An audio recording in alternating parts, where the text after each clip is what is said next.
প্রিয় দর্শক শ্রোতা আসসালামু আলাইকুম। আমি এই মুহূর্তে আছি নবাবগঞ্জ, ঢাকা। এটা হচ্ছে বেরিবাদ এই সুগন্ধা রেস্টুরেন্ট।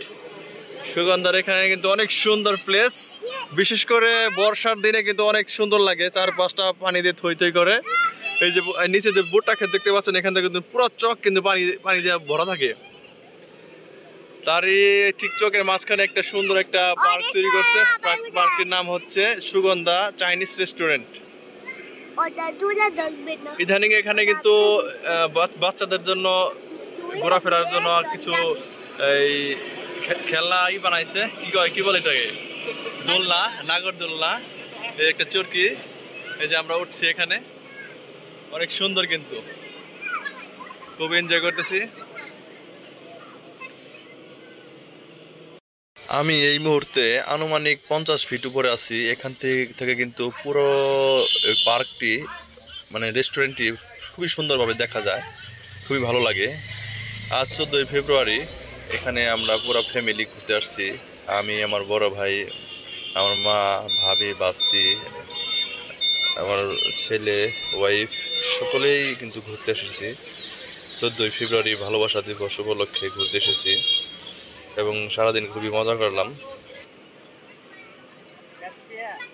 আমি ভিডিও করতেছি, আমার ওয়াইফ মনে করতে ছবি তুলতেছে, এই জন্য রোবটের মতো তখন পোজ নিয়ে আসছিল। হ্যাঁ দর্শক, আমরা কিন্তু এখন কুমিরের উপরে আছি। এই দেখুন কুমিরের উপরে আমরা বসে আছি।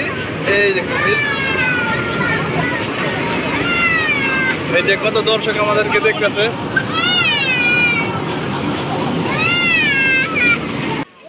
এই যে বাবার অনেক ভয় পাইতেছে, ভয় পাওয়ার কারণে নেমে গেল ভাই। আমরা কিন্তু ভাই শখ করে বউ বাচ্চা নিয়ে পার্কে ঘুরতে এসেছি। তাই বলে এই না যে আমার বাচ্চা কোন এই রাইডে উঠতে পারবে কেউ পারবে না, সেদিকে কিন্তু লক্ষ্য রাখতে হবে। যেমন ওই ভাইটি, আমি প্রথমে খেয়াল করলাম যে ভাইয়ের মেয়ে নাকি জানি না এই রেলে উঠতে অনিচ্ছুক। প্রথম থেকে একটু কান্না ভাব, তারপর ওই ভাই কিন্তু জোর করে এই রেলের উপরে উঠছে। ওঠার পরে তো দেখলেন কিরকম চিল্লাফালা শুরু করে দিয়েছে।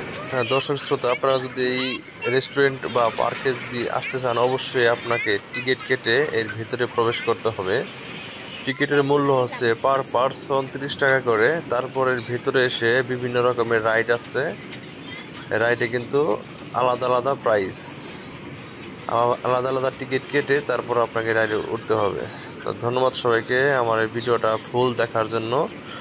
আর অবশ্যই আমার এই নতুন পেজটা আপনারা কষ্ট করে ফলো দিয়ে দিবেন। ধন্যবাদ সবাইকে। আসসালামু আলাইকুম।